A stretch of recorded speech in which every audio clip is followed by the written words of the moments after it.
अरे देख रहे हो भाई, शाहिद अफरीदी इन नल्लों ने पाकिस्तान की क्या खूब मिट्टी पलीत करवाई है। इन लंगूरों की वजह से आज पूरी दुनिया हम पर थूक रही है। पाकिस्तान की इज्जत का फलूदा तो पहले ही हो चुका था, लेकिन अब जो बची कुची थी वो इन लोगों ने लुटवा दी। अफरीदी भाई, बड़ी शर्म की बात है, बांग्लादेश जैसी टीम पाकिस्तान को उसके घर में घुसकर ठोक के चली गई। कोई टक्कर के मुकाबलों में हारते फिर भी अलग बात थी, लेकिन इन लोगों ने तो बिल्कुल इज्जत की धज्जियां उड़वाई है। और उन बांग्लादेशियों ने हमारे घर में आकर हिंद बाबर जैसे फटफटियों से बिल्कुल धरती में नाक रगड़वाई है। अरे भाई शोएब अख्तर, बात तो तुम ठीक कह रहे हो, लेकिन भाई करें तो करें क्या, तू भी रिटायर हो चुका है, मैं भी रिटायर हो चुका हूँ। इसलिए भाई हम लोग तो अब सिर्फ पाकिस्तान का तमाशा बनते ही देख सकते हैं, कुछ कर नहीं सकते।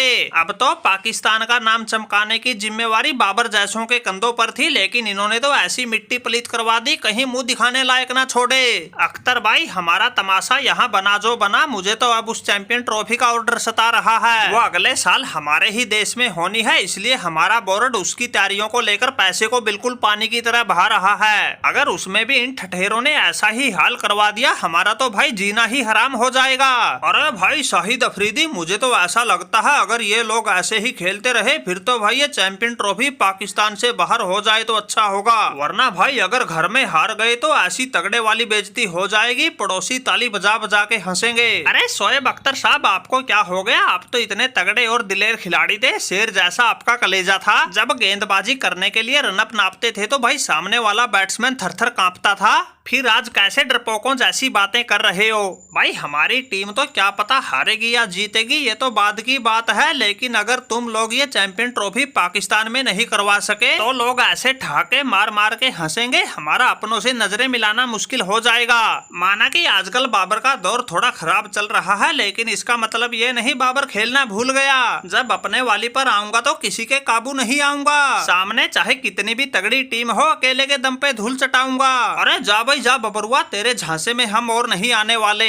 अरे देख रखिए भाई, तुम्हारी दिलेरी जिम्बाब्वे जैसी टीम के सामने तो तुम शतक पे शतक ठोक दोगे, लेकिन कोई ढंग की टीम सामने आते ही तुम्हारी सारी सिट्टी पिट्टी गुल हो जाती है। फिर आजकल तो तुमने हद ही कर दी, बांग्लादेश जैसी टीम के सामने भी तुमसे बड़ी मुश्किल से 2.5 का आंकड़ा छुआ जा रहा था। इसलिए अफरीदी भाई, इस बबरुआ की बातों पर ज्यादा ध्यान मत दीजिए, इस चैंपियन ट्रॉफी रूफी आफत को गले पड़ने से पहले ही निपटाने की सोचिए।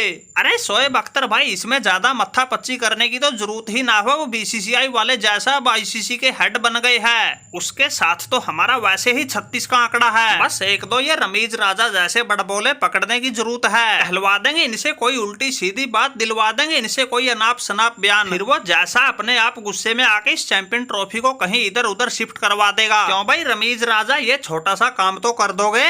अरे बात सुनो भाई अफरीदी, ऐसे ऐसे काम चाहे हमसे 10 करवा लो, लेकिन भाई ये करने से पहले एक बार अच्छे से सोच विचार कर लो। मुझे तो लगता है बाबर बिल्कुल ठीक कह रहा था। भाई हार जीत तो बाद की बात है, क्या पता कौन हारेगा कौन बाजी मारेगा।